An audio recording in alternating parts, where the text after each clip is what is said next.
السلام عليكم ورحمة الله وبركاته. الحمد لله الحي القيوم الباقي وغيره لا يدوم، وأشهد أن لا إله إلا الله وحده لا شريك له فارج الهموم وكاشف الغموم، وأشهد أن سيدنا ونبينا محمدًا عبد الله ورسوله فتح الله بدينه الفرس والروم، صلى الله تعالى عليه وعلى آله وصحبه ما تلألأت النجوم، والتابعين ومن تبعهم بإحسان ما تسابقت الغيوم. أما بعد، فأعوذ بالله من الشيطان الرجيم. بسم الله الرحمن الرحيم. والبدن جعلناها لكم من شعائر الله لكم فيها خير، فاذكروا اسم الله عليها صواف، فإذا وجبت جنوبها فكلوا منها وأطعموا القانع والمعتر، كذلك سخرناها لكم لعلكم تشكرون. لن ينال الله لحومها ولا دماؤها ولكن يناله التقوى منكم، كذلك سخرها لكم لتكبروا الله على ما هداكم وبشر المحسنين। আল্লাহ তাআলা ইরশাদ করেন, আর কুরবানির এই পশুগুলো আমি তোমাদের জন্য আল্লাহর নিদর্শন বানিয়েছি, তাতে তোমাদের জন্য অনেক কল্যাণ রয়েছে। অতএব সারিবদ্ধভাবে দণ্ডায়মান অবস্থায় সেগুলোর উপর আল্লাহর নাম উচ্চারণ করো। অতঃপর যখন তা কাত হয়ে শুয়ে পড়ে যাবে, তখন তা থেকে তোমরা নিজেরা আহার করো, গরিব মিসকিন এবং অভাবীদেরকেও খেতে দাও। আর এভাবে আমি এগুলো তোমাদের অধীন করে দিয়েছি যাতে করে তোমরা শুকরিয়া আদায় করো। আল্লাহর নিকট এগুলোর গোশত এবং রক্ত পৌঁছে না, বরং তোমাদের তাকওয়া পৌঁছে। আর এভাবে আল্লাহ তাআলা এগুলো তোমাদের অধীন করে দিয়েছেন যাতে করে তিনি তোমাদেরকে যে সঠিক পথ দেখিয়েছেন এজন্য তোমরা তার বড়ত্ব বয়ান করো আর সৎকর্মশীলদেরকে সুখবর দান করুন। উমসাল্লাহ লিবার্সিটি ওয়ার্ডের উদ্যোগে আয়োজিত আজকের এই মাহফিলে উপস্থিত সম্মানিত সভাপতি, আমার সামনে ভূমিষ্ঠ আমার প্রাণপ্রিয় দিনদার ইমানদার ভাইরা, সূরাতুল হজ থেকে দুটি আয়াত 34 এবং 37 নম্বর আয়াত তিলাওয়াত করে এর সরল বাংলা অনুবাদ উপস্থাপন করেছি। এই দুটি আয়াতের আলোকে আল্লাহর দেয়া সেরা নিয়ামত যেগুলো আমরা খেয়ে থাকি, পশু জীবজন্তু, বিশেষ করে গরু, উট, ছাগল, ভেড়া, দুম্বা ইত্যাদির গোশত যে আমরা খেয়ে থাকি, এগুলো আল্লাহর নামে জবাই করতে হবে।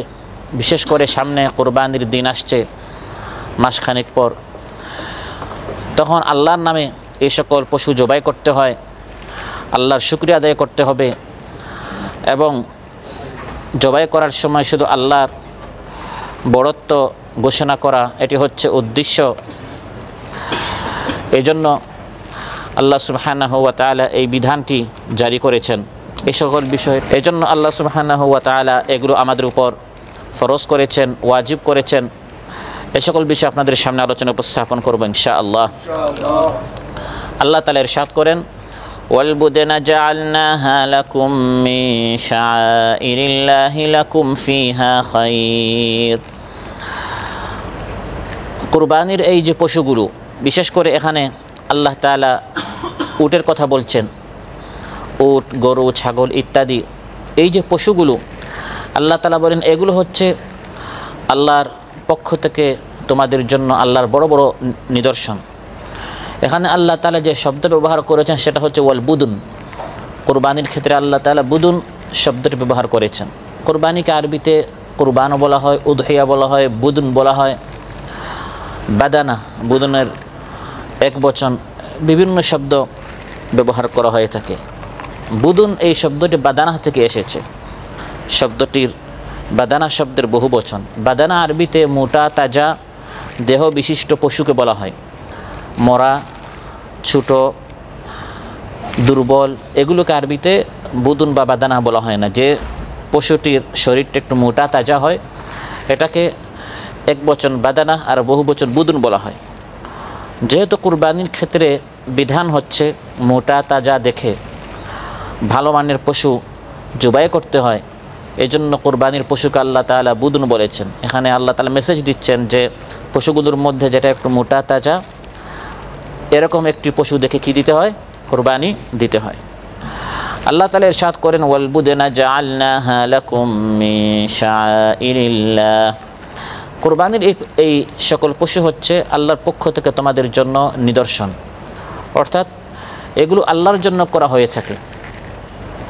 যেরকম নামাজ শুধু আল্লাহর জন্য, রোজা শুধু আল্লাহর জন্য, মসজিদ শুধু আল্লাহর জন্য বানানো হয়ে থাকে, ওয়ান্নাল মাসাজিদা লিল্লাহ, এগুলো আল্লাহর নিদর্শন। এগুলো দেখলে আল্লাহর কথা স্মরণ হয়, কোরআন পড়লে আল্লাহর কথা স্মরণ হয়, কিবলা, মসজিদ, আলিম উলামা, নবী রাসূল, এই সকল বিষয়গুলো হচ্ছে দ্বীনের এক একটা নিদর্শন।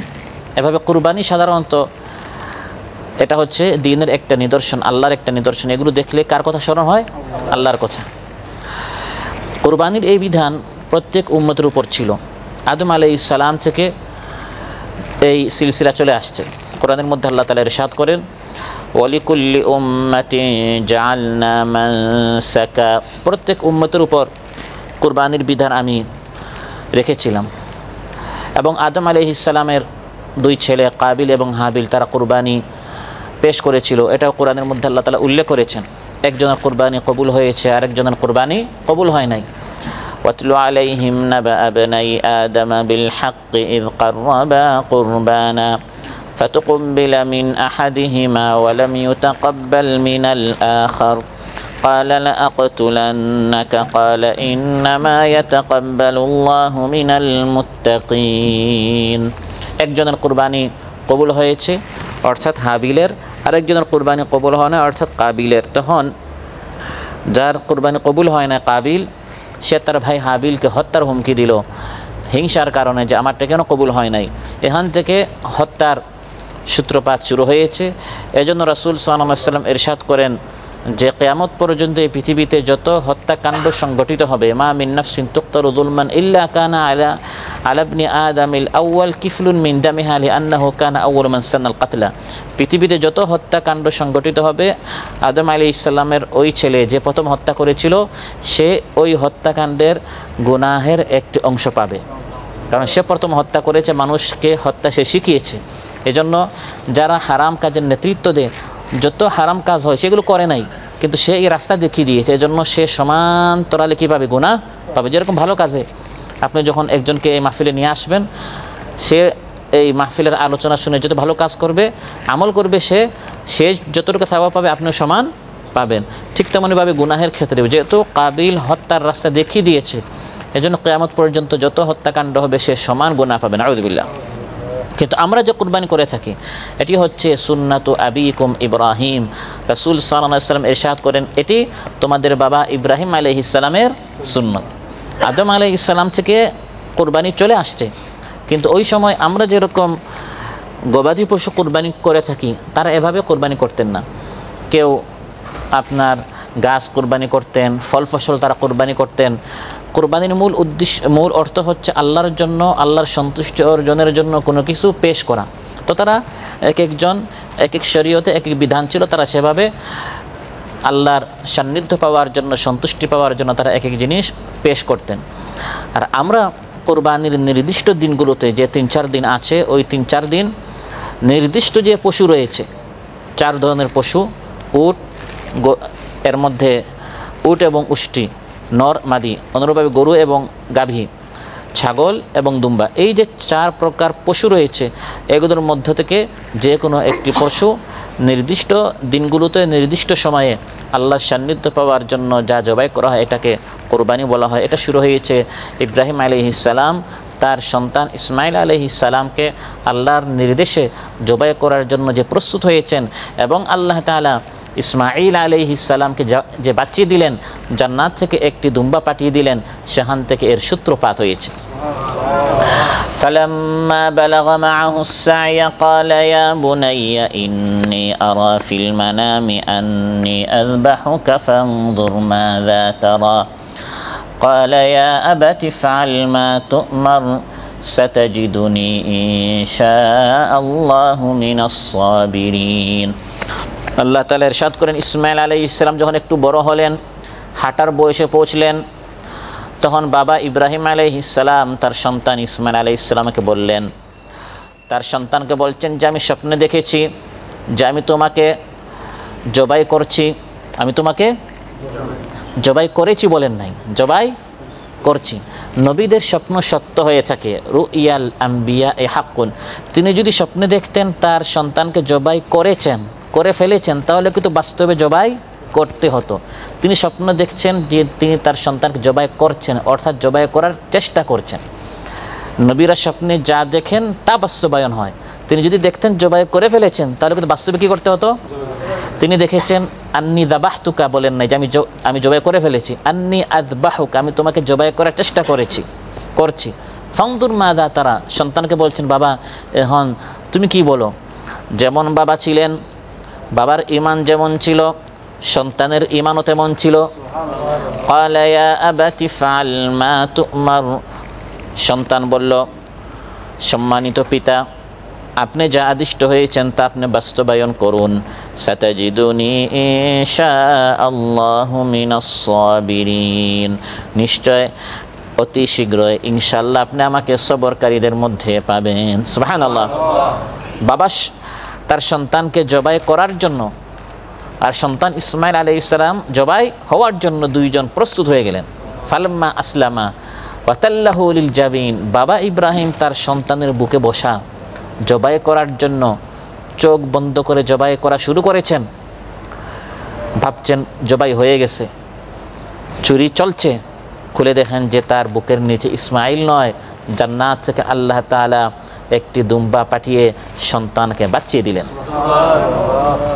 সেখান থেকে কুরবানির সূত্রপাত হয়েছে। আল্লাহ তাআলা ইরশাদ করেন, এই যে কুরবানি তোমরা প্রতি বছর করে থাকো, লাকুম ফিহা খাইর, তাতে তোমাদের জন্য অনেক কল্যাণ রয়েছে। দুনিয়াবী কল্যাণও আছে, উখরাবী কল্যাণও আছে। দুনিয়াবী কল্যাণ হচ্ছে আমরা এই সকল পশুর গোশত পাই, যারা কোরবানি দিচ্ছেন তারাও খাচ্ছে, এবং তারা যাদেরকে হাদিয়া দিচ্ছে, সদকা দিচ্ছে, তারাও গোশত পাচ্ছে। এখন যদি জবাই না হয় গোশত আমরা খাবো কী করে? তাহলে এই সকল পশুর মধ্যে আমাদের জন্য অনেক কল্যাণ রয়েছে। তারপর এই সকল পশুর চুল, পশম, লোম, হাড্ডি, দাঁত, মগজ, প্রত্যেকটা অংশ, প্রত্যেকটা অঙ্গ এর মধ্যে আল্লাহ তাআলা বলেন লাকুম ফিহা খাইর, তোমাদের অনেক কল্যাণ রয়েছে। وجعل لكم من جلود الأنعام بيوتا تستخفونها يوم ظعنكم ويوم إقامتكم ومن أصوافها وأوبارها وأشعارها أثاثا ومتاعا إلى حين। এই সকল পশুর পশম থেকে, লোম থেকে তোমরা ফার্নিচার বানাও, জুতা বানাও, কাপড় তোমরা যে সকল কাপড় তোমরা পরিধান করো এই সকল পশুর চামড়া থেকে তোমরা বানিয়ে থাকো। শুধু তাই নয়, আল্লাহ বলেন ওয়ালাকুম ফিহা জামাল, এই সকল পশু দেখতেও সুন্দর লাগে। সুবহানাল্লাহ। নানা ধরনের উপকারিতা আমাদের জন্য রয়েছে। আর আখিরাতের তো অনেক সওয়াব রয়েছে। যখন বান্দা কুরবানি করে, তিরমিজি এবং ইবনে মাজাহ এসেছে, ক্বালা রাসূলুল্লাহ সাল্লাল্লাহু আলাইহি ওয়াসাল্লাম ওয়া ইন্নাহু লা ইউতা ইয়াওমাল কিয়ামাতি বিকুরুনিহা ওয়া আশআরিহা ওয়া আযলাফিহা وإن الدم لا يقع من الله بمكان قبل أن يقع بالأرض فطيبوا بها نفسا। কিয়ামতের দিন জবাইকৃত কুরবানির এই পশুগুলোকে যারা কুরবানি করেছে তাদের নিকট আনা হবে, তাদের শিং সহ, চামড়া সহ, লুম সহ সব হাজির করা হবে। প্রত্যেকটা লুমে লুমে, পশমে পশমে, শিঙে, দাঁতে আল্লাহ তাআলা সওয়াব দিবেন। এবং বান্দা যখন জানোয়ারটি জবাই করে এর রক্ত জমিনে পড়ার আগে আল্লাহর নিকট কবুল হয়ে যায়। ফাতিবু বিহা নাফসা, রাসূল সাল্লাল্লাহু আলাইহি ওয়াসাল্লাম ইরশাদ করেন, যারা কুরবানি দিচ্ছ এই সকল সওয়াব পেয়ে ধন্য হও, খুশি হও, আনন্দ করো। লাকুম ফিহা খাইর, আল্লাহ বলেন তাতে তোমাদের জন্য অনেক কল্যাণ রয়েছে। অতএব জবাই করার সময় কোনো মানুষের নয়, কোনো সৃষ্টির নয়, বরং স্রষ্টার নাম উচ্চারণ করো। ফাযকুরু ইসমাল্লাহি আলাইহা সাওয়াফ। সাওয়াফ এর অর্থ হচ্ছে খালিসভাবে, একান্তভাবে আল্লাহর জন্য এই পশু যখন জবাই করবে, সাওয়াফ অর্থাৎ খালিসভাবে শুধু আল্লাহর নাম উচ্চারণ করবে। আল্লাহর নামের সাথে অন্য কারো নাম উচ্চারণ করা যাবে না। ইসলামী শরীয়তে আল্লাহর নাম না নিয়ে পশু যাবাহ করলে এই পশু হারাম হয়ে যায়। এবং রাসূল সাল্লাল্লাহু আলাইহি ওয়াসাল্লাম লানত করেছেন, লাআনাল্লাহু মান যাবাহা লিগাইরিল্লাহ, গায়রুল্লাহর জন্য যদি কোনো পশু জবাই করা হয় এই ব্যক্তির উপর আল্লাহর লানত, নাউযুবিল্লাহ। এবং আল্লাহ তাআলা নিষেধ করেছেন এই সকল পশু তোমরা গোশত খাইও না যেগুলো আল্লাহ ছাড়া অন্যের নামে যাবাহ করা হয়েছে, এটা কুরবানির হোক বা সাধারণ যে কোনো প্রাণী হোক। ওয়ালা তাকুলু মিম্মা লাম ইযকার ইসমুল্লাহি আলাইহি ওয়া ইন্নাহু লাফিসক। আল্লাহ তাআলা ইরশাদ করেন যে পশুর উপর আল্লাহর নাম উচ্চারণ করা হয় নাই এই লা তাকুলু এই পশুর গোশত তোমরা খাইও না। ওয়া ইন্নাহু লাফিসকুন, এভাবে গায়রুল্লাহর নামে জানোয়ার পশু জবাই করা হচ্ছে গুনাহের কাজ, আর ওই গোশত খাওয়াটাও হচ্ছে গুনাহের কাজ, এটা বর্জন করতে হবে, এটা জায়েজ নয়। আর যদি আল্লাহর নামে জবাই করা হয়ে থাকে আল্লাহ তাআলা বলেন আমি জায়েজ করে দিয়েছি, এগুলো তোমরা খেতে পারো। সুবহানাল্লাহ। ফাকুলু মিম্মা যুকিরা ইসমুল্লাহি আলাইহি ইন কুনতুম বিআয়াতিহি মুমিনিন। এখানে যে বলা হয়েছে ফাযকুরু ইসমাল্লাহি আলাইহা সাওয়াফ, খালিসভাবে আল্লাহর নাম উচ্চারণ করো, উদ্দেশ্য শুধু মুখ দিয়ে উচ্চারণ নয়, মুখ দিয়ে তো উচ্চারণ করবেন, মূল হচ্ছে অন্তর দিয়ে। আল্লাহর নাম নেয়ার অর্থ শুধু নাম উচ্চারণ করা নয়, মুখে উচ্চারণ করা নয়, তা তো আছেই, বরং মূল উদ্দেশ্য হচ্ছে মনে প্রাণে আল্লাহর জন্য, আল্লাহর সন্তুষ্টি পাওয়ার জন্য, আল্লাহর সান্নিধ্য পাওয়ার জন্য যাবাহ করা। যদি কেউ মুখে আল্লাহর নাম নিচ্ছে, বিসমিল্লাহ বলছে, কিন্তু মনে মনে সেটা যাবাহ করছে অমুক পীর সাহেবের সান্নিধ্য পাওয়ার জন্য, বা কোনো কবর বা কোনো মাজার, কোনো খানকা বা কোনো জিন, এরকম নানা ধরনের দল মতবাদ আমাদের দেশে আছে। বলবে ভাই আমি তো এটা আল্লাহর নামই যাবাহ করেছি, বিসমিল্লাহ আল্লাহু আকবার, নামটা আল্লাহর নিচ্ছে, কিন্তু যাবাহ করেছে অমুক আস্তানায় গিয়ে, অমুক মাজারে গিয়ে, অমুকের শায়িত হোক বা জীবিত হোক অমুক ব্যক্তির সান্নিধ্য পাওয়ার জন্য, অমুকের সন্তুষ্টি লাভের ইচ্ছায় যাবাহ করছে, তাহলে এটা সম্পূর্ণভাবে হারাম হয়ে যাবে। কারণ ইসলামের মধ্যে মূল এই জবানে আপনি কি উচ্চারণ করছেন তা নয়, এটাও ধরা হয়, কিন্তু মূল হচ্ছে যেটা আপনার অন্তরে আছে। কারণ জবানে একটা আর কলবে যদি আরেকটা হয়, এটাই হচ্ছে মুনাফিকি, কথায় কাজে কি নেই, মিল নেই। তো মুখে যদি আপনি উচ্চারণ করে থাকেন বিসমিল্লাহ, মনে প্রাণে আপনি এই পশুটাকে যাবাহ করতে হবে আল্লাহর সান্নিধ্য পাওয়ার জন্য।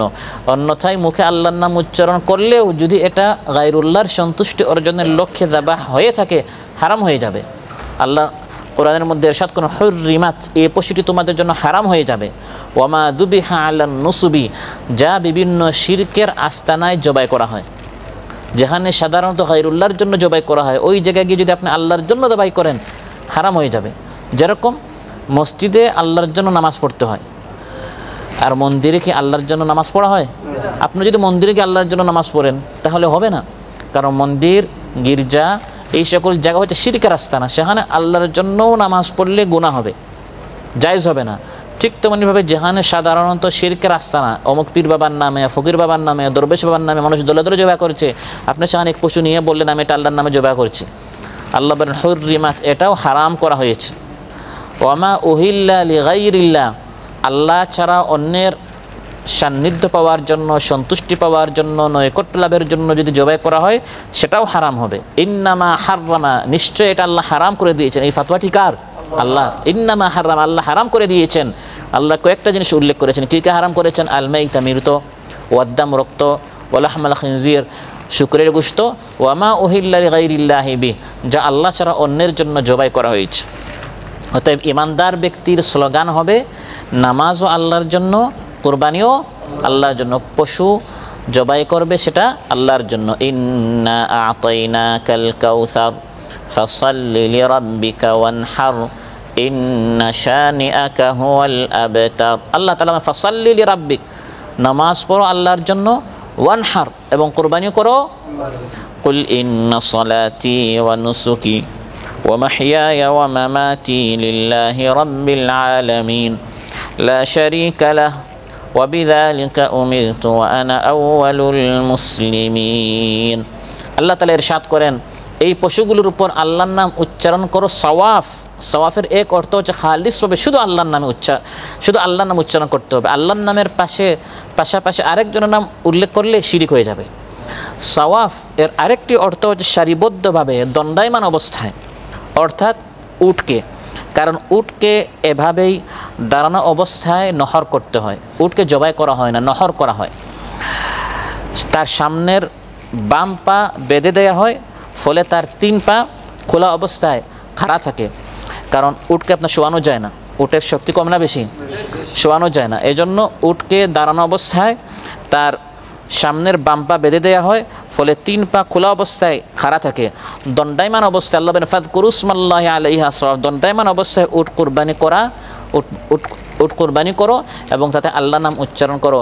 এটি হচ্ছে সুন্নত, এটি হচ্ছে উত্তম পদ্ধতি। অন্যান্য যত জন্তু আছে, গরু, ছাগল ইত্যাদি, এগুলো শোয়া অবস্থায় দাবাহ করতে হয়, এটাকে দাবাহ বলা হয়। আর উটকে নাহার বলা হয়, ফাসাল্লি লিরাব্বিকা ওয়ানহার, এই নাহার অর্থাৎ কুরবানি করা, নাহার বলা হয় উটের ক্ষেত্রে, আর দাবাহ বলা হয় অন্যান্য পশুগুলোর ক্ষেত্রে, এগুলো জবাই করা হয় শোয়াইয়া, আর উটকে দাঁড়ানো অবস্থায়। সম্মানিত ভাইরা, আল্লাহ তাআলা ইরশাদ করেন ফাইযা ওয়াজাবাত জুনুবুহা ফাকুলু মিনহা ওয়া আত'ইমুল কানিআ ওয়াল মু'তার, এই সকল পশু নাহার জবাই করার সময় আল্লাহর নাম উচ্চারণ করো। যখন জবাই হয়ে যাবে, পশুটি যখন পড়ে যাবে, তার রক্ত প্রবাহিত হয়ে গেল, তার প্রাণ বের হয়ে গেল, তখন নিজেও খাও, অন্যান্যদেরকেও খেতে দাও। আল্লাহ তাআলা ইরশাদ করেন ফাইযা ওয়াজাবাত জুনুবুহা, যখন দেহ থেকে রক্ত বের হয়ে গিয়ে মাটিতে কাত হয়ে পড়ে যাবে, তার প্রাণ সে ত্যাগ করে ফেলবে, তখন তার গোশত তোমরা কাটা শুরু করো। কারণ জীবন্ত পশুর গোশত কেটে খাওয়া হচ্ছে কি নিষিদ্ধ, হারাম। আল্লাহ তাআলা বলেন ফাইযা ওয়াজাবাত জুনুবুহা, যখন পশুটি পড়ে যাবে অর্থাৎ তার প্রাণ বের হয়ে যাবে, তারপর গোশত কেটে রান্না করে তুমি খাও। তাহলে বোঝা গেল যখন তার প্রাণ এখনও বের হয় নাই, ইসলাম আমাদেরকে কত ছোটোখাটো বিষয় শেখাচ্ছে, সুবহানাল্লাহ। আজ যারা আমাদেরকে মানবিকতা শেখায়, মানুষের অধিকার শেখায়, পশুর অধিকার শেখায়, এই সকল সংগঠন, এই সকল সংস্থা আজকাল বের হচ্ছে। আর যারা এগুলো আবিষ্কার করে, যে সকল সংগঠন, তাদের ধর্ম অবলম্বীরাই সাধারণত এই সকল পশুর হক নষ্ট করে, মানুষের হক নষ্ট করে। কিন্তু ইসলাম আমাদেরকে আদব শিখিয়েছে, সে পশু হতে পারে, সে মানুষ না, সে একটা পশু, একটা গরু, একটা ছাগল, কিন্তু তার প্রাণ যতক্ষণ তার ভিতরে আছে তাকে কষ্ট দেওয়া যাবে না। যদি তার প্রাণ এখনও বের হয় নাই, এখনও কাত হয়ে এসে পড়ে না, অর্থাৎ তার রক্ত এখনও পুরাটাই বের হয় নাই, এর মধ্যে যদি আপনি গোশত কেটে খাওয়া শুরু করেন, রাসূল সাল্লাল্লাহু আলাইহি ওয়াসাল্লাম ইরশাদ করেন এটা মৃত প্রাণীর মতো আপনার জন্য হারাম হবে। যেরকম একটা পশু যদি জবাই না করে এমনিতেই মারা যায়, উপর থেকে নিচে পড়লো, বা গলা টিপে তাকে হত্যা করা হলো, বা তাকে রশি দিয়ে এরকম বেঁধে তাকে হত্যা করা হলো, বা কোনো লাঠির আঘাতে, পাথরের আঘাতে, মাথায় আঘাত দিয়ে তাকে হত্যা করা হলো, এই সকল পশু যেরকম মৃত খাওয়া জায়েজ নয়, ঠিক তেমনইভাবে কোনো পশুর তার জান বের হওয়ার আগে যদি তার গোশতটি কেটে খেয়ে ফেলা হয়, রাসূল সাল্লাল্লাহু আলাইহি ওয়াসাল্লাম ইরশাদ করেন, আবু দাউদ, তিরমিজি, মুসনাদ আহমদে এসেছে, মা কুতিআ মিনাল বাহিমাতি ওয়া হিয়া হাইয়াতুন ফাহুয়া মাইয়িতা, জীবিত অবস্থায়, এখনও সে জীবিত, তার প্রাণ বের হয় না, কোনো গোশত যদি তার কোনো অংশ যদি কেটে খাওয়া হয়, এটা মাইয়িতা, এটা মৃত গোশতের মতো, এটা হারাম হবে। যতক্ষণ পর্যন্ত একটা পশুর পুরা রক্ত বের হয় নাই, প্রবাহিত হয় নাই, এটা জায়েজ নয়। কেন? আগের মানুষ তো এই সকল সূক্ষ্ম বিষয় অনেকটা বুঝতো না। বর্তমান মেডিকেল সায়েন্সের কারণে এই বিষয়গুলো বোঝা অনেক সহজ। এই রক্তটি মানুষের জন্য বিষের মতো, রক্ত খাওয়া হালাল না হারাম? হারাম, বিষের মতো, এটা মানুষের জন্য ক্ষতিকর। যখন একটা পশু জবাই করা হয়, তখন এই রক্ত প্রবাহিত হয়ে এই ক্ষতিকর রক্ত তার শরীর থেকে কী হয়ে যায়? বের হয়ে যায়। কিন্তু যখন তাকে শ্বাসরুদ্ধ করে বা তার মাথায় আঘাত করে তাকে হত্যা করা হয়, তখন এই রক্তগুলো জমে যায়, এটাকে জমাট রক্ত বলা হয়। জমে যাওয়ার কারণে গোশতের সাথে, হাড্ডির সাথে এমনভাবে মিক্স হয়ে যায়, এটাকে আর আলাদা করার কোনো সিস্টেম থাকে না। এজন্য এটা এখানে আল্লাহর কোনো স্বার্থ নেই। আল্লাহ যেটা হারাম করে দিয়েছেন, এখানে আল্লাহর কোনো স্বার্থ নেই, এটা মানুষের স্বার্থে। এই গোশতটা আপনি খাবেন বিষের মতো, এটা আপনার জন্য ক্ষতিকর। যাতে আপনার ক্ষতি না হয়, এই জন্য রহমানুর রাহিম দয়াময় আল্লাহ তাআলা তার সৃষ্টির জন্য মানুষের জন্য এটা হারাম করে দিয়েছে। সুবহানাল্লাহ। শুধু এক ধরনের রক্ত বা দুই ধরনের রক্ত জায়েজ করে দেওয়া হয়েছে, কারণ এটা মানুষের জন্য ক্ষতিকর নয়। একটি হচ্ছে গোশতের সাথে বা হাড্ডির সাথে যে হালকা রক্ত আপনার লেগে থাকে, এটা আপনার মানে পরিষ্কার করতে করতে লোম বাঁচতে বাঁচতে আপনার কম্বল পাওয়া যাবে না। তো আপনি যদি গোশতের সব রক্ত আপনার পরিষ্কার করতে যান তখন আপনি গোশতই পাবেন না। এই জন্য ওই অংশটা হালকা যে রক্ত গোশতের সাথে লেগে থাকে এটা ইসলাম জায়েজ করে দিয়েছে। আর আরেকটা হচ্ছে গোশতের টুকরা, যেটা হচ্ছে কলিজা। কলিজা পুরোটা কি গোশতের টুকরো, এটা ইসলাম জায়েজ করে দিয়েছে। এছাড়া রক্ত ইসলাম নিষেধ করে দিয়েছে, রক্ত খাওয়া যাবে না যতক্ষণ পর্যন্ত শরীর থেকে রক্ত প্রবাহিত হয় নাই, এই প্রাণীর গোশত খাওয়া যাবে না। সুতরাং সম্পূর্ণভাবে রূহ নির্গত না হওয়া পর্যন্ত প্রাণী থেকে কিছু কাটা বা কোনো কিছু খাওয়া জায়েজ নয়, এটা তার উপর জুলুম হবে। রাসূল সাল্লাল্লাহু আলাইহি ওয়াসাল্লাম ইরশাদ করেন, আবু দাউদে এসেছে, ইন্নাল্লাহা কাতাবাল ইহসানা আলা কুল্লি শাই, নিশ্চয় আল্লাহ তাআলা প্রত্যেক জিনিসের উপর ইহসান ফরজ করে দিয়েছেন। ইহসান শুধু মানুষের উপর নয়, দয়া শুধু মানুষের উপর নয়, পশু পাখির উপরও দয়া করতে হয়।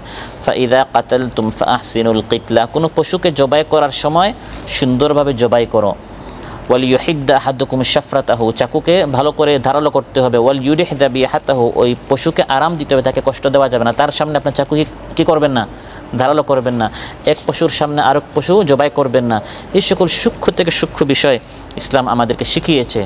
আল্লাহ তাআলা ইরশাদ করেন, যখন জবাই হয়ে যাবে ফাকুলু মিনহা, এখন তোমরা নিজেরা খেতে পারো। সুবহানাল্লাহ। এই কথা আল্লাহ তাআলা কেন বললেন? কারণ সাধারণত আল্লাহর জন্য যখন বান্দা কোনো কিছু দিয়ে দেয়, ওই জিনিস আর নিজে নিতে পারে না। আপনি যদি আল্লাহর পথে 10 টাকা খরচ করলেন, তারপর যদি বলেন ভাই 9 টাকা আপনারা নেন আর 1 টাকা আমাকে দেন, এটা বলা কি জায়েজ হবে? আল্লাহর জন্য এই জিনিস দিয়ে দিলে এটা আর নিজে ব্যবহার করা। শুধু কোরবানির ক্ষেত্রে আল্লাহ তাআলা বলেন, বান্দা তুমি কোরবানি এই পশু জবাই করো, তারপর এখান থেকে তুমি নিজেও খেতে পারবে, এটা আল্লাহর পক্ষ থেকে দয়া। ফাকুলু মিনহা, যদিও এই পশুটি বান্দা ইবাদতে উদ্দেশ্যে আল্লাহর জন্য জবাই করেছে, আবার নিজে এটা ব্যবহার করা, নিজে উপকৃত হওয়া, নিজে খাওয়া ইসলাম জায়েজ করে দিয়েছে। পরে কিন্তু কোরবানি করে পুরাটা আবার নিজে খেয়ে ফেললে এটা সুন্দর নয়। এজন্য আল্লাহ তাআলা বলেন, ওয়া আতিমুল কানিআ ওয়াল মু'তার, অভাবী যারা আছে, মিসকিন যারা আছে এবং ধনীও যারা আছে, যারা ধনী সচ্ছল তাদেরকে হাদিয়া দাও, আর যারা গরিব মিসকিন তাদেরকে সাদকা দাও। সমাজে অন্যান্যদেরকে দাও, তারাও তোমাকে দিবে, তুমি তাদেরকে দাও। তাহাদু তাহাব্বু, তাদেরকে মহাব্বত বাড়বে, ভালোবাসা বাড়বে, সম্পর্ক অটুট হবে। সুবহানাল্লাহ বলেন। ওয়া আতিমুল কানিআ ওয়াল মু'তার, আল্লাহ তাআলা ইরশাদ করেন, গরিব দুই ধরনের, কেউ চাইবে কেউ চাইবে না। কানি হচ্ছে কানাআত, অল্পে তুষ্ট। সে গরিব, তার কাছে নাই, আপনার কাছে চাচ্ছে না, সে তার কাছে অল্প যা আছে তাতেই সে খুশি। আল্লাহ বলেন, এই ধরনের লোককে খুঁজে খুঁজে বের করো এবং ওয়া আতিমুল কানি, তাকে দাও। সুবহানাল্লাহ। সমাজে এই ধরনের কিছু মানুষ আছে, এদেরকে আরও বেশি দিতে হয়। আরেক ধর হচ্ছে ওয়াল মু'তার, গরিব আবার প্রার্থী চায়, তাদেরকে চিনতে কষ্ট না, কারণ সেটা আপনার নিকট আসছে, তাদেরকেও দিতে হবে। গরিব নেই, ভিক্ষা করছে, প্রার্থনা করছে, তাকে আপনি দিবেন। কিন্তু কানি, তার আত্মমর্যাদার কারণে, আত্মসম্মানের কারণে মানুষের নিকট চায় না, কিন্তু আবার নিজের কাছেও নেই। আল্লাহ আগে তাদের কথা বলেছেন, আতিমুল কানি, যে তার কাছে যা আছে তাতে তুষ্ট কিন্তু সে অভাবী, তাদেরকেও দাও, আর যে চায় তাদেরকেও দাও। তাহলে কোরবানির পশু নিজে খাবেন, হাদিয়া করবেন, সাদকা দিবেন, কিন্তু এটা বিক্রি করা যাবে না। কোরবানির কোনো অংশ বিক্রি করা যাবে না, সেটা দাঁত হোক, সেটা চামড়া হোক, সেটা শরীরের যে কোনো অংশ নিজে খেতে পারবেন, কিন্তু এটা কি করা যাবে না, বিক্রি করা যাবে না। এমনকি কসাই যারা জবাই করতে আসবে তাদেরকেও এখান থেকে পারিশ্রমিক হিসাবে দেওয়া যাবে না, হাদিয়া হিসেবে দিতে পারবেন, সাদকা হিসেবে দিতে পারবেন। বলে ভাই আপনি কাজ করেছেন 50 রিয়াল, না এখান থেকে কিছু গোশত দিলাম, এখান থেকে আপনি কেটে নিয়েন, ওই কাটাকাটি করা যাবে না, কারণ আপনি 50 রিয়াল আপনার পকেট থেকে দিবেন। আর যদি আপনি হাদিয়া হিসাবে দেন সেটা ভিন্ন বিষয়। এভাবে আল্লাহ তাআলা ইরশাদ করেন যে এই পশুগুলোকে আমি তোমাদের অধীনস্থ করে দিয়েছি, অনুগত করে দিয়েছি। কাযালিকা সাখখারনাহা লাকুম লাআল্লাকুম তাশকুরুন, এই পশুগুলোকে আমি তোমাদের, আল্লাহ তাআলা আমাদেরকে বলছেন সাখখারনাহা লাকুম, আমি তোমাদের অনুগত করে দিয়েছি, তোমরা এগুলোর উপর সুয়ার হচ্ছ, বসছ, আরোহণ করছো। তারপর এই পশুগুলোর পিঠে তোমরা তোমাদের সামান বিভিন্ন জিনিসপত্র তোমরা উঠাচ্ছ, এগুলো আল্লাহ তাআলা আমাদের চেয়ে সাইজে অনেক বড় এবং দৈহিকভাবে আমাদের চেয়ে শক্তিশালী। উটের, গরু ইত্যাদি, মহিষ, এগুলো কত শক্তিশালী। আল্লাহ তাআলা বলেন সাখারনাহা লাকুম, এই পশুগুলো সাইজেও যদিও বড়, শক্তি যদিও তাদের বেশি, কিন্তু আমি আল্লাহ তাআলা এগুলোকে তোমাদের অনুগত করে দিয়েছি। শুধু তোমাদের অনুগত তা নয়, বরং তোমাদের সামনে তারা শুয়ে পড়ে, তোমরা তাদেরকে জবাই করছো। সাখারনাহা লাকুম, আমি আল্লাহ তাআলা তোমাদেরকে এগুলো তোমাদের সামনে বশ করে দিচ্ছি, অনুগত করে দিয়েছি। লাআল্লাকুম তাশকুরুন, যাতে করে তোমরা শুকরিয়া আদায় করো। কার? আল্লাহ তাআলা এই নিয়ামতটি তোমাদেরকে দিয়েছেন, এর গোশত দ্বারা উপকৃত হচ্ছ, এর দুধ পান করছো, এর চামড়া, এর শিং, এর দাঁত, এর লুম, এর পশম, সবগুলো থেকে তোমরা উপকৃত হচ্ছে। লাআল্লাকুম তাশকুরুন, শুকরিয়া আদায় করো আল্লাহর। আওয়ালাম ইয়ারাউ আন্না খালাকনা লাহুম মিম্মা আমিলাত আইদিনা আনআমান ফাহুম লাহা মালিকুন وذللناها لهم فمنها ركوبهم ومنها يأكلون ولهم فيها منافع ومشارب أفلا يشكرون। আল্লাহ তাআলা ইরশাদ করেন, তারা কি দেখে না আন্না খালাকনা লাহুম, যে আমি তাদের জন্য সৃষ্টি করেছি। এই সকল পশুর দ্বারা আল্লাহর কোনো লাভ নেই, লাভ হচ্ছে আমাদের। এই সকল পশুগুলোকে আল্লাহ তাআলা আমাদের জন্য সৃষ্টি করেছেন, আর আমাদেরকে আল্লাহ তাআলা তার জন্য সৃষ্টি করেছেন। আমাদেরকে আল্লাহ তাআলা এই সকল রিজিকের জন্য, রিজিকের অন্বেষণে পাগল হয়ে যাওয়া, মাতাল হয়ে যাওয়া, দেওয়ানা হয়ে যাওয়া, এজন্য আল্লাহ সৃষ্টি করেন নাই। যতটুকু রিজিক দরকার ততটুকু আমরা রিজিক তলব করব, কিন্তু রিজিকের জন্য একেবারে বেহুশ হয়ে যাওয়া, পাগল হয়ে যাওয়া, এই জন্য আল্লাহ তাআলা আমাদেরকে সৃষ্টি করেন না। আমাদেরকে আল্লাহ তাআলা সৃষ্টি করেছেন রিজিক দাতার জন্য। আল্লাহ তাআলা আমাদেরকে সৃষ্টি করেছেন রিজিকওয়ালার জন্য, রাজ্জাক আল্লাহ সুবহানাহু ওয়া তাআলার জন্য। আর এই সকল রিজিকগুলোকে আল্লাহ তাআলা আমাদের জন্য সৃষ্টি করেছেন। আন্না খালাকনা লাহুম, তারা কি দেখেন না যে আমি তাদের জন্য এই সকল রিজিক, এই সকল পশু, গবাদি পশু সৃষ্টি করেছি। ফাহুম লাহা মালিকুন, এখন তারা এই সকল পশুর মালিক হয়েছে। বলা হয় অমুক ব্যক্তি উটওয়ালা, গরুওয়ালা, ছাগলওয়ালা, এখন সে মালিক হয়ে গেল। ফাহুম লাহা মালিকুন, অথচ মূল মালিক আল্লাহ তাআলা। আমি আল্লাহ তাআলা তোমাদেরকে এই সকল পশু পাখির, গবাদি পশুর মালিক বানিয়েছি। ওয়াযাল্লালনাহা লাহুম, এগুলোকে আমি তাদের সামনে বশ করে দিয়েছি। ফামিনহা রাকুবুহুম, এখন তারা এই সকল উটের পিঠে, পশুর পিঠে তারা উঠছে। অথচ এই উট যদি একটু উশৃঙ্খল হয়ে যায়, তাহলে মানুষ এই উটকে তার অনুগত করতে পারবে না, এই পশুকে তার অনুগত করতে পারবে না। আমি আল্লাহ তাআলা এই পশুকে নিয়ামত স্বরূপ তার অনুগত করে দিয়েছি।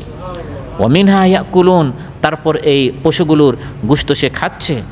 শুধু খাবার আর সোয়ারি হিসাবে নয়, আল্লাহ বলেন ওয়ালাহুম ফিহা মানাফি, আরও অনেক বিবিধ উপকারিতা রয়েছে। ওয়া মাশারিব, পানীয় রয়েছে। এই সকল পশু থেকে আল্লাহ তাআলা দুধের ব্যবস্থা করে দেন, যা একাধারে পানীয়, খাবার এবং ঔষধ। সুবহানাল্লাহ। আফালা ইয়াশকুরুন, আল্লাহ বলেন এত কিছুর ব্যবস্থা, আয়োজন আমি আল্লাহ তাআলা করে দিলাম, তারা কি শুকরিয়া আদায় করবে না? যদি আল্লাহ তাআলা এই সকল পশুগুলোকে মানুষের অনুগত করে না দিতেন, মানুষ এগুলো দ্বারা উপকৃত হতে পারত না, শুধু দেখতো কিন্তু উপকৃত হতে পারত না। কারণ এই সকল পশুর চেয়ে, এই সকল চতুষ্পদ জন্তুর চেয়ে সাইজে ছোটো এরকম অনেক হিংস্র প্রাণী আছে না নাই? আছে। নেকড়ে আছে, কিছু বাঘ আছে, তারপর বিভিন্ন হিংস্র প্রাণী বা হিংস্র পাখি আছে যেগুলো সাইজে উটের চেয়ে ছোটো, গরুর চেয়ে ছোটো, কিন্তু আল্লাহ তাআলা এগুলোকে আমাদের অনুগত করে দেন নাই।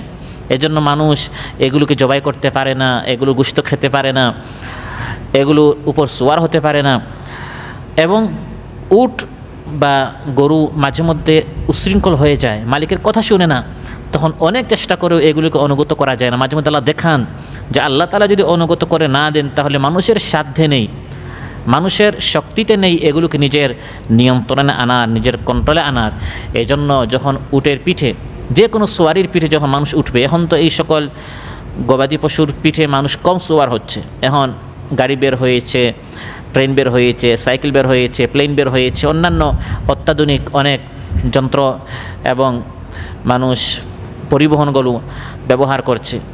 যে কোনো সোয়ারিতে উঠে দোয়া পড়তে হবে, সেটা হচ্ছে কোরআনের মধ্যে আল্লাহ তাআলা বলে দিয়েছেন, লিতাস্তাউ আলা যুহুরিহি সুম্মা তাযকুরু নি'মাতা রাব্বিকুম ইযা ইস্তাওয়াইতুম আলাইহি ওয়া তাকুলু সুবহানাল্লাযী সাখখারা লানা হাযা ওয়া মা কুন্না লাহু মুকরিনিন ওয়া ইন্না ইলা রাব্বিনা লামুনকালিবুন।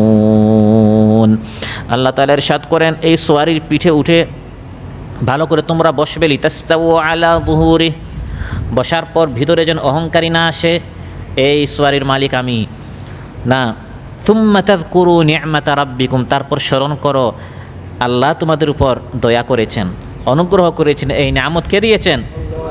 তারপর বলতে হবে সুবহানাল্লাযী সাখখারা লানা হাযা, তিনি পবিত্র যিনি এই সোয়ারিকে, সেটা গাড়ি হোক, সেটা প্লেন হোক, সেটা জাহাজ হোক, নৌকা হোক, সেটা উট হোক, সেটা ঘোড়া হোক, যেটাই হোক, আমি যে জিনিসের পিঠে বসেছি, সাখখারা লানা হাযা, আল্লাহ তাআলা এটাকে আমার অনুগত করে দিয়েছেন। ওয়া মা কুন্না লাহু মুকরিনিন, এটাকে আমি আমার অনুগত করতে পারতাম না, আমার নিয়ন্ত্রণে আনতে পারতাম না। বলা হয় যে ব্রেক ফেল হয়ে গেছে, ব্রেক ফেল হয় নাই, আল্লাহ তাআলা এটাকে আপনার নিয়ন্ত্রণের বাহিরে আল্লাহ তাআলা নিয়ে নিয়েছেন। মাঝে মধ্যে আল্লাহ দেখান যে এই সকল জিনিসগুলো যেটার উপর মানুষ সোয়ার হয়ে এক এলাকা থেকে আরেক এলাকায় যাচ্ছে, যদি আল্লাহ তাআলা অনুগত করে না দেন, তখন এটা মানুষের জন্য নিয়ামত নয়, অ্যাক্সিডেন্ট হয়ে মানুষের মৃত্যুর কারণ হয়, মানুষ জখম হওয়ার, আহত হওয়ার, পঙ্গু হওয়ার কারণ হয়ে যায় এই নিয়ামতগুলো। এই জন্য মাঝে মধ্যে আল্লাহ স্মরণ করিয়ে দেন, তাযকুরু নি'মাতা রাব্বিকুম, আল্লাহর নিয়ামতের কথা স্মরণ করো, এগুলো নিয়ামত, কিন্তু নিয়ামতকে নিয়ামত হিসেবে গ্রহণ না করলে নিয়ামত আপদ হয়ে যায়। ওয়া মা কুন্না লাহু মুকরিনিন, এটা আমি আমার নিয়ন্ত্রণে আনতে পারতাম না, আল্লাহ তাআলা দয়া করে এই সোয়ারিকে আমার নিয়ন্ত্রণে এনে দিয়েছেন। এই জন্য আল্লাহ বলেন তাশকুরুন, আল্লাহর শুকরিয়া আদায় করো, সুবহানাল্লাহ। অতএব এই সকল গবাদি পশু, উট, ভেড়া, ছাগল, এগুলো আল্লাহ তাআলা আমাদেরকে দান করেছেন শুকরিয়া আদায় করার জন্য। সহিহ মুসলিমে এসেছে, রাসূল সাল্লাল্লাহু আলাইহি ওয়াসাল্লাম ইরশাদ করেন যে আল্লাহ তাআলা আগের জামানার বনী ইসরাঈলের 3 ব্যক্তিকে আল্লাহ তাআলা পরীক্ষা করতে চাইলেন। আল্লাহ তাআলা প্রত্যেক মানুষের কাছ থেকে পরীক্ষা নেন।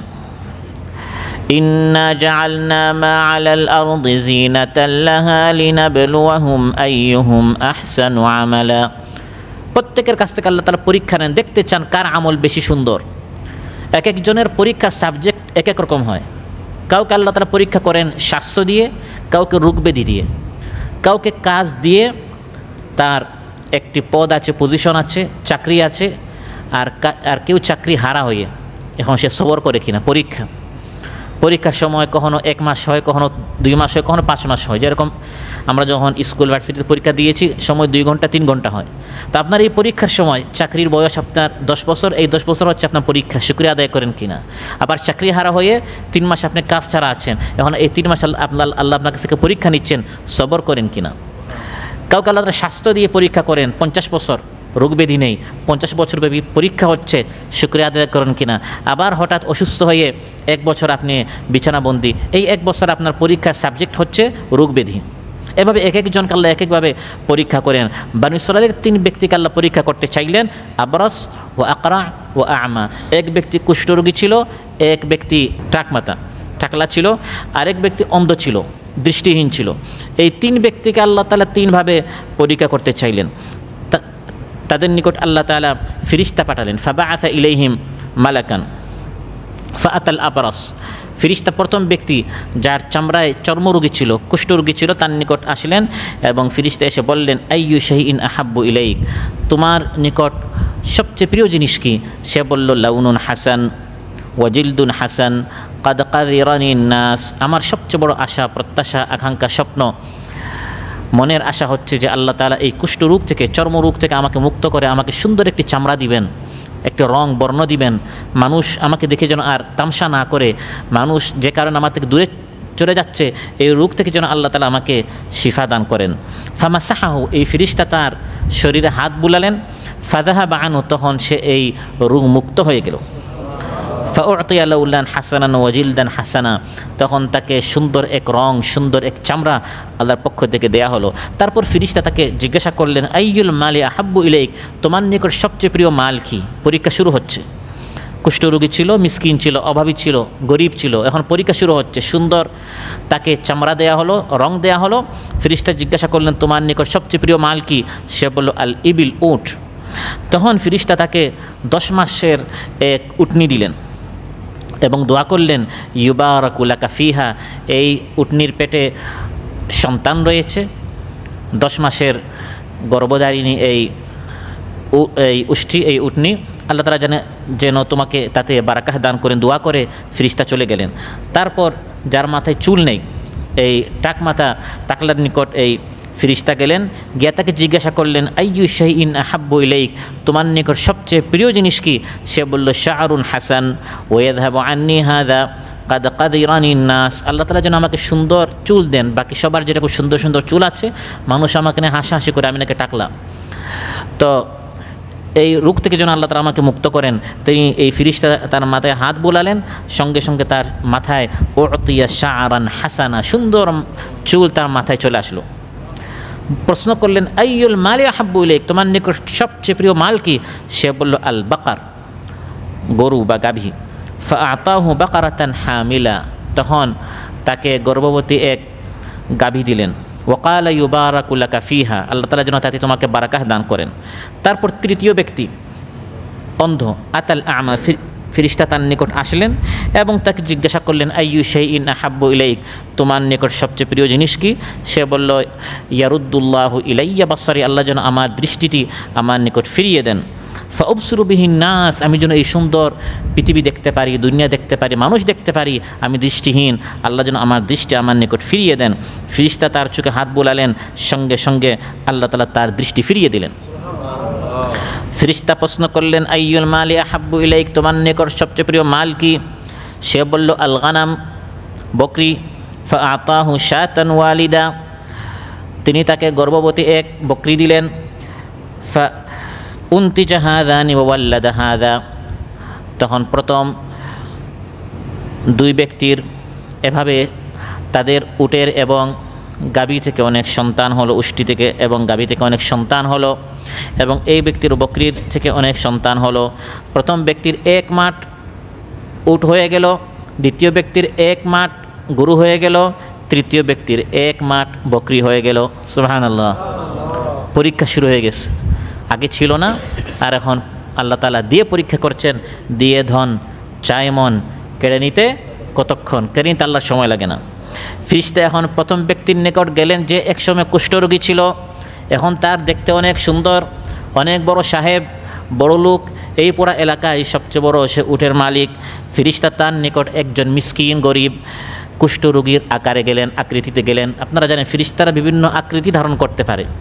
তিনি এখন এই ব্যক্তির আগের আকৃতি নিয়ে গেলেন, একজন কুষ্ঠরোগী, চামড়া তার অনেক রোগ রয়েছে, বয়োবৃদ্ধ, মিসকিন, মুসাফির, এই ধরনের একটি আকৃতি নিয়ে ফিরিস্তা তার নিকট গেলেন এবং বললেন, রাজুলুন মিসকিন, আমি একজন মিসকিন, তাকাত্তাআত বিয়াল হিবালু ফি সাফারি, আমি অনেক দীর্ঘ সফর করে এসেছি, সফর করতে করতে এখন আমার নিকট আর কোনো টাকা পয়সা নেই, ঘর পর্যন্ত আমি পৌঁছতে পারছি না, দেশ পর্যন্ত ফিরে যাওয়ার আমার কোনো পাথিও নেই। ফালা বালাগাল ইয়াউমা ইল্লা বিল্লাহি সুম্মা বিক, আমার বাড়ি পর্যন্ত পৌঁছার আল্লাহর পর আমার আশ্রয় হচ্ছেন আপনি।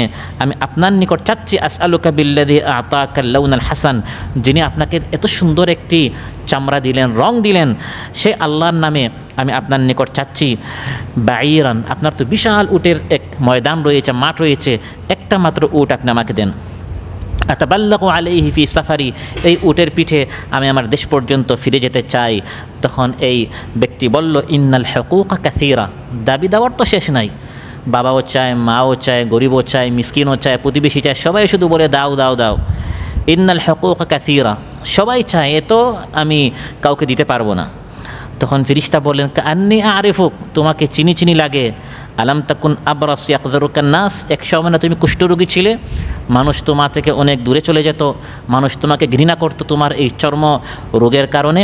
ফাকিরান ফাআতাকাল্লাহ, এক সময় না তুমি ফকির ছিলে, গরিব ছিলে, নিজে অসহায় ছিলে, এখন আল্লাহ তোমাকে এই বিশাল উটের মালিক বানালেন। সে বলল লাকাদ ওয়ারিস্তু লিকাবিরিন আন কাবির, না না না না, তুমি ভুল করছো, এগুলো আমি বংশ পরম্পরা পেয়েছি। আমার বাবাও এভাবে বিশাল মালের মালিক ছিলেন, বাপ দাদা আমরা 14 গোষ্ঠী এভাবে আমরা ধনী ছিলাম, সে ধারাবাহিকতায় আমি এরকম বিশাল উটের মালিক। তখন ফেরেশতা বললেন, ইন কুনতা কাযিবান ফাসায়্যারাকাল্লাহু ইলা মা কুনতা, তুমি যদি মিথ্যাবাদী হয়ে থাকো, তুমি যেভাবে ছিলে আল্লাহ তাআলা যেন তোমাকে সেভাবে করে দেন। সে সেরকম হয়ে গেল, কারণ ফেরেশতার দোয়াও কবুল হয়, বদদোয়াও। আগে দোয়া করেছিলেন, শূন্য থেকে বিশাল উটের মালিক হয়ে গেল, এখন বদদোয়া করলেন, আবার গরিব হয়ে গেল। তারপর গেলেন যার মাথায় চুল ছিল না, টাক মাথার নিকট, সেও একই ধরনের আচরণ করলো। তিনি তার নিকট গিয়ে গরু চাইলেন, গাভী চাইলেন, কিন্তু সে দিল না, তাড়িয়ে দিল, বদদোয়া করলেন, সে আগের মতো এরকম গরিব হয়ে গেল। ফেরেশতা তখন তৃতীয় ব্যক্তি যে দৃষ্টিহীন অন্ধ ছিল তার নিকট গেলেন, ওয়াতাল আ'মা ফি সূরাতিহি, অন্ধ ব্যক্তির নিকট ফেরেশতা অন্ধ আকৃতি নিয়ে গেলেন। এখন তিনি নিজে একজন অন্ধ, এই আকৃতি নিয়ে এই ব্যক্তির নিকট গেলেন যে অতীত সময় এক সময় অন্ধ ছিল, এখন তার দৃষ্টি আছে। প্রিয় ভাইয়েরা, এগুলো আমাদের অনেকের জীবনের সাথে মিলে যাচ্ছে। আজ আমার সামনে একজন গরিব আসে, আমি ভুলে যাই যে 10 বছর আগে আমি তার মতোই ছিলাম, 15 বছর আগে আমি তার মতোই ছিলাম। আমি আরেকজনের নিকট গিয়ে চাইতাম, সেই গ্রাম থেকে, পাড়া মহল্লা থেকে আল্লাহ তাআলা কাতারের ভিসা দিয়ে আমাকে এখানে এনেছেন। 5-10 বছরে যেতে না যেতে আমার জীবন বদলে গেল। এখন নিচের হাত থেকে আমার হাত আল্লাহ উপরে আনলেন। একসময় আমি গ্রহিতা ছিলাম, এখন আমি দাতা হলাম। কিন্তু আমরা ভুলে যাই, এই একই আচরণ অনেক সময় আমরা করি। আমার মূল আলোচ্য হচ্ছে গবাদি পশু সম্পর্কে। আল্লাহ তাআলা গবাদি পশু দিয়ে কীরকম পরীক্ষা করেন, উট দিয়ে, গরু দিয়ে, ছাগল দিয়ে, আবার নিয়ে, কখনো দিয়ে কখনো নিয়ে, কখনো শুকরিয়া করেন কিনা, কখনো সবর করেন কিনা, আল্লাহ পরীক্ষা করেন। এগুলো ছিল তাদের সাবজেক্ট। আর আমাদেরকে আল্লাহ তাআলা কখনো চাকরি দিয়ে, ব্যবসা দিয়ে, স্বাস্থ্য দিয়ে, সন্তান দিয়ে, প্রমোশন দিয়ে, ওভারটাইম দিয়ে, পার্ট টাইম দিয়ে, এগুলো দিয়ে আল্লাহ তাআলা পরীক্ষা করেন। এবং এই পরীক্ষা সারা জীবন চলে না, সাময়িক 5, 10, 20 বছর, এর মধ্যে আপনি পরীক্ষা পাশ করেন কিনা। যখন পরীক্ষার সময় শেষ, এরপরেও তো আর আফসোস করে লাভ নেই, এর মধ্যে আপনাকে সিদ্ধান্ত নিতে হবে আপনি পরীক্ষা পাশ করবেন কিনা। তৃতীয় ব্যক্তি যে বকরির মালিক ছিল, অন্ধ ছিল, এখন বকরির মালিক হলো। ফেরেশতা তার নিকট অন্ধের সুরতে, শাকলে তিনি তার নিকট গেলেন এবং গিয়ে বললেন, রাজুলুন মিসকিন ওয়াবনু সাবিল, আমি একজন মিসকিন মুসাফির পথিক। ওয়াতাকাত্তাআত বিয়াল হিবালু ফি সাফারি, সফর করতে করতে এখন আমার হাতে কোনো টাকা পয়সা নেই, বাড়ি পর্যন্ত পৌঁছার কোনো পাথিও নেই। ফালা বালাগাল ইয়াউমা ইল্লা বিল্লাহি সুম্মা বিক, বাড়ি পর্যন্ত পৌঁছার জন্য আল্লাহর পর আমার আশ্রয় হচ্ছেন আপনি। আসআলুকা বিল্লাযী রাদ্দা আলাইকা বাসারাকা শাতান আতাবাল্লাগু বিহা ফি সাফারি, বাড়ি পর্যন্ত পৌঁছার জন্য আমার হাতে টাকা পয়সা নেই, আমি আল্লাহর নামে আপনার নিকট একটা বকরি চাচ্ছি। আপনার নিকট তো বিশাল বকরি এর মাঠ রয়েছে, একটা বকরি আমাকে দেন। অন্ধ যে এক সময় অন্ধ ছিল, এই ব্যক্তি উত্তরে বলল, কাদ কুনতু আ'মা, এক সময় আমি অন্ধ ছিলাম। ফারাদ্দাল্লাহু বাসারি, আল্লাহ তাআলা আমাকে দৃষ্টি ফিরিয়ে দিলেন। সুবহানাল্লাহ। ওয়া ফাকিরান ফাকাদ আগনানি, এক সময় আমি ফকির ছিলাম, বাপ দাদা বংশ পরম্পরায় আমরা ধনী তা নয়, বরং আমি গরিব ছিলাম।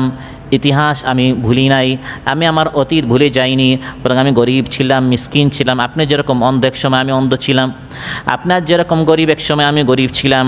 আল্লাহ তাআলা দয়া করে, অনুগ্রহ করে, মেহেরবানি করে এই বিশাল বকরির মালিক আমাকে বানিয়েছেন।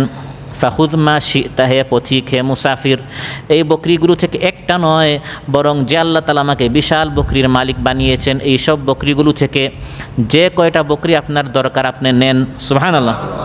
ফাওয়াল্লাহি লা আজহাদুকা আল-ইয়াওমা বিশাইইন আখাযতাহু লিল্লাহ, আপনি আমার নিকট আল্লাহর নামে চেয়েছেন, আমি আপনার নিকট কোনো প্রশ্ন করব না, এতটা কেন নিলেন, আপত্তি করব না, যতটা আপনার প্রয়োজন আপনি নেন। তখন ফেরেশতা প্রতি উত্তরে বললেন, আমসিক মালাক, আপনার মাল আপনার কাছেই রাখেন। ফাইন্নামা বতুলিতুম, আপনাদের 3 জনকে পরীক্ষা করা হয়েছে। ফাকাদ রাদিয়াল্লাহু আনকা ওয়া সাখিতা আলা সাহিবাইক, পরীক্ষার ফলাফল আমি ফেরেশতা এখন ঘোষণা করছি। পরীক্ষায় আপনি পাশ করেছেন, আপনার 2 সাথী ফেল করেছে। তাহলে প্রিয় ভাইরা, এই ঘটনা থেকে রাসূল সাল্লাল্লাহু আলাইহি ওয়াসাল্লাম আমাদেরকে যে শিক্ষা দিলেন, যে আল্লাহ তাআলা এই সকল গবাদি পশু দ্বারা পরীক্ষা করেন, এছাড়া অন্যান্য নিয়ামত দ্বারা আল্লাহ তাআলা কী করেন, পরীক্ষা করেন, আমরা শুকরিয়া আদায় করি কিনা। যা আমার আলোচ্য আল্লাহ তাআলা বলেছেন, লাআল্লাকুম তাশকুরুন, শুকরিয়া আদায় করো কিনা। এই সকল পশু যে আমরা জবাই করি, বিশেষ করে কুরবানিতে, আকিকা ইত্যাদি যে আমরা জবাই করি ইবাদতের নিয়তে, আল্লাহ তাআলা এই সকল কুরবানি বা এই ইবাদতের নিয়তে জবাই করার বিধান কেন দিলেন? এর দ্বারা আল্লাহর লাভ কী হয়? এই পশুর, এই উটের, এই ছাগলের গোশত আল্লাহর পর্যন্ত পৌঁছে নাকি? বা এর দুধ দ্বারা আল্লাহ উপকৃত হন, এর রক্ত দ্বারা আল্লাহ উপকৃত হন, এর চামড়া দ্বারা আল্লাহ উপকৃত হন? বিষয়টা কি এই?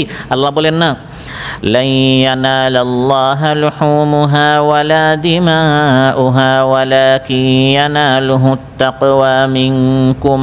আল্লাহর নিকট এই সকল পশুর লুহুমুহা ওয়ালা দিমাউহা, গোশত বা রক্ত পৌঁছে না।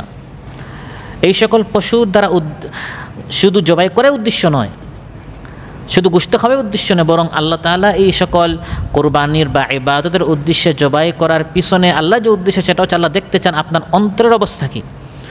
আপনি এই পশু জবাই করে আল্লাহর নৈকট্য লাভের উদ্দেশ্যে আপনি জবাই করছেন কিনা, এটা আল্লাহ তাআলা দেখতে চান না। আপনি ফখর করতে চান, অহংকারী করতে চান, আপনি দাম্ভিকতা করতে চান যে এই বিশাল উটের মালিক আমি, গরুর মালিক আমি, মহিষের মালিক আমি, ছাগলের মালিক আমি, বকরির মালিক আমি, এই আমিত্ব আপনার ভিতরে আছে না? আপনি আল্লাহর নৈকট্য লাভের জন্য জবাই করেছেন। মূলত এই জন্য আল্লাহ তাআলা এই ইবাদতগুলো ফরজ করে দিয়েছেন। কারণ আল্লাহ তাআলার তো কোনো রক্তেরও প্রয়োজন নেই, কোনো গোশতেরও প্রয়োজন নেই, কোনো হাড্ডিরও প্রয়োজন নেই। আল্লাহ হচ্ছেন ধনী, আমরা হচ্ছে গরিব। ইয়া আইয়ুহান নাসু আনতুমুল ফুকারাউ ইলাল্লাহ ওয়াল্লাহু হুয়াল গানিয়ুল হামিদ। আল্লাহ তাআলা বলেন, হে মানব সকল, তোমরা সবাই আল্লাহর নিকট হচ্ছে ফকির, আর একমাত্র আল্লাহ তাআলাই হচ্ছেন ধনী। আল্লাহ তাআলা হচ্ছেন সচ্ছল, আল্লাহ তাআলা হচ্ছেন এমন মানুষের তার কোনো প্রয়োজন নেই, কোনো মাখলুকের আল্লাহর প্রয়োজন নেই, আর আমরা হচ্ছে ফকির, আমরা আল্লাহর মুহতাজ। অতএব এই সকল গবাদি পশু আল্লাহ তাআলা আমাদেরকে বলেছেন জবাই করার জন্য, কুরবানির জন্য, আল্লাহর নামে জবাই করার জন্য। এর অর্থ এটা নয় যে আল্লাহর নামে জবাই করলে আল্লাহ কিছু লাভ হবে না, আল্লাহর লাভ হবে না, লাভ আমাদের হবে। আল্লাহ তাআলা, আমরা যদি সবাই একত্রিত হয়ে আল্লাহকে বাদ দিয়ে কোনো মাখলুকের নামে যদি আমরা সকল পশু জবাই করে, আল্লাহ কোনো ক্ষতি হবে না।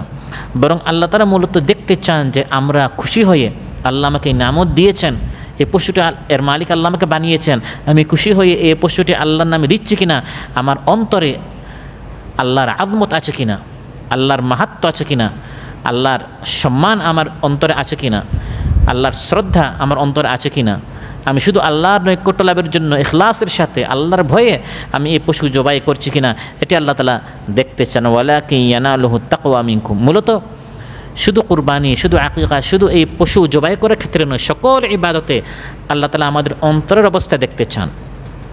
আজ আমাদের সমাজে অনেক মানুষ এই সকল পশু যখন কুরবানি করে, তখন পেপার পত্রিকায় আসে 4 লক্ষ, 5 লক্ষ, 6 লক্ষ, 10 লক্ষ পর্যন্ত এক একটা গরুর দাম।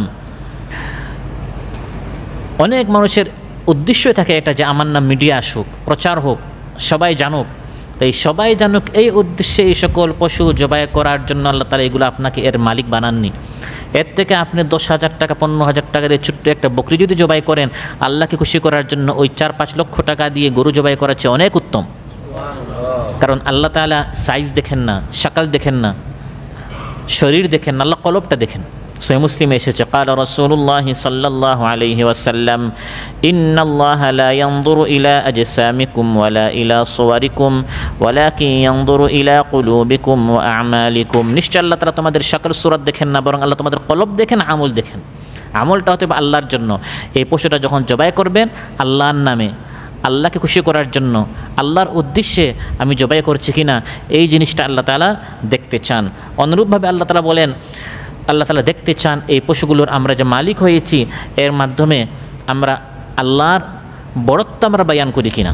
কাযালিকা সাখখারাহা লাকুম লিতুকাব্বিরুল্লাহা আলা মা হাদাকুম। আল্লাহ তাআলা বলেন, এভাবে আল্লাহ তাআলা তোমাদেরকে এই সকল পশুর মালিক বানিয়ে দিয়েছেন, তিনি তোমাদেরকে যে সঠিক পথ দেখিয়ে দিয়েছেন, এই জন্য তোমরা যেন আল্লাহর বড়ত্ব বয়ান করো। লিতুকাব্বিরুল্লাহ, তোমরা যেন জবাই করার সময় আল্লাহু আকবার বলে, যেন জবাই করার সময় বলতে হয় বিসমিল্লাহি ওয়াল্লাহু আকবার। বুখারী মুসলিমে এসেছে, আনাস রাদিয়াল্লাহু আনহু বলেন, দাহান নবিয়্যু সাল্লাল্লাহু আলাইহি ওয়াসাল্লাম বিকাবশাইনি আমলাহাইনি আকরানাইন যাবাহাহুমা বিয়াদিহি ওয়া সাম্মা ওয়া কাব্বার। রাসূল সাল্লাল্লাহু আলাইহি ওয়াসাল্লাম যখন জবাই করেছেন তখন বলেছেন বিসমিল্লাহি ওয়াল্লাহু আকবার। তো আল্লাহ সুবহানাহু ওয়া তাআলা এই সকল পশুর মালিক মানুষকে বানিয়েছেন যাতে করে এই মানুষটা যখন আল্লাহর দেহে এই পশুটি জবাই করে, এই পশুর উপর আল্লাহর নাম উচ্চারণ করে, আল্লাহর বড়ত্ব উচ্চারণ করে, বিসমিল্লাহ আল্লাহু আকবার বলে যেন পশুটি জবাই করে। আল্লাহর বড়ত্ব, এই যে আল্লাহর বড়ত্ব, আল্লাহু আকবার এই শব্দটি বলতে হবে পশু জবাই করার সময়। আল্লাহু আকবার এই ইবাদতটি, এই জিকিরটি সকল ইবাদতের সাথে ওতপ্রোতভাবে জড়িত, শুধু জানোয়ার পশু জবাই করার সময় না। আযানের মধ্যে আল্লাহু আকবার আছে না নাই? শুরুতেও আছে, শেষেও আছে। নামাজের প্রত্যেকটি ইবাদতে এবং বিশেষ করে নামাজের শুরু থেকে শেষ পর্যন্ত আল্লাহু আকবার বারবার বলতে হয়। শুরুতে আল্লাহু আকবার, রুকুতে যাওয়ার সময়, সাজদাতে যাওয়ার সময়, সেখান থেকে ওঠার সময় বারবার আল্লাহু আকবার। তারপর মাইয়িতকে দাফন করার আগ মুহূর্তে বিদায়ী যে নামাজ আমরা পড়ে থাকি সালাতুল জানাজা, সেখানেও বারবার আল্লাহু আকবার বলতে হয়। অনুরূপভাবে যখন হাজিরা হজ করতে যায় তখন সাফা মারওয়ায় উঠার সময়, তারপর পাথর কঙ্কর মারার সময় বারবার জবানে এটা উচ্চারণ করতে হয় আল্লাহু আকবার। ইয়া আইয়ুহাল মুদ্দাসসির কুম ফাআনযির ওয়া রাব্বাকা ফাকাব্বির। তাকবীর, বড়ত্ব, শ্রেষ্ঠত্ব, মাহাত্ম্য শুধু আল্লাহর ঘোষণা করতে হবে। আল্লাহ যে আমাকে এই পশুর মালিক বানালেন, এর মাধ্যমে যেন আমার অন্তরে কোনো বড়ত্ব না আসে, আমি অনেক কিছু হয়ে গেলাম, আমি বড় হয়ে গেলাম, আমি ধনী হয়ে গেলাম, আমি অমুখাপেক্ষী হয়ে গেলাম। না, নিজেকে ছোটো করতে হবে এবং বুঝতে হবে যে আল্লাহ আমাকে এর মালিক বানিয়েছেন, আমি কিছুই না। আল্লাহ তাআলা এখন আমাকে এর থেকে যদি আমার হাতছাড়া করে দেন, আবার আমি শূন্য হয়ে যাব, ফকির হয়ে যাব, গরিব হয়ে যাব, মিসকিন হয়ে যাব, তাহলে আল্লাহ তাআলা দয়া করে আমাকে মালিক বানিয়েছেন। এই আল্লাহর বড়ত্বটি যেন অন্তরে থাকে, এজন্য বলা হচ্ছে পশু জবাই করার সময় লিতুকাব্বিরুল্লাহ, আল্লাহর বড়ত্ব ঘোষণা করো। শেষে আল্লাহ তাআলা বলেন ওয়াবাশশিরিল মুহসিনিন, এই ধরনের নেককারদেরকে, সৎকর্মশীলদেরকে সুখবর দাও।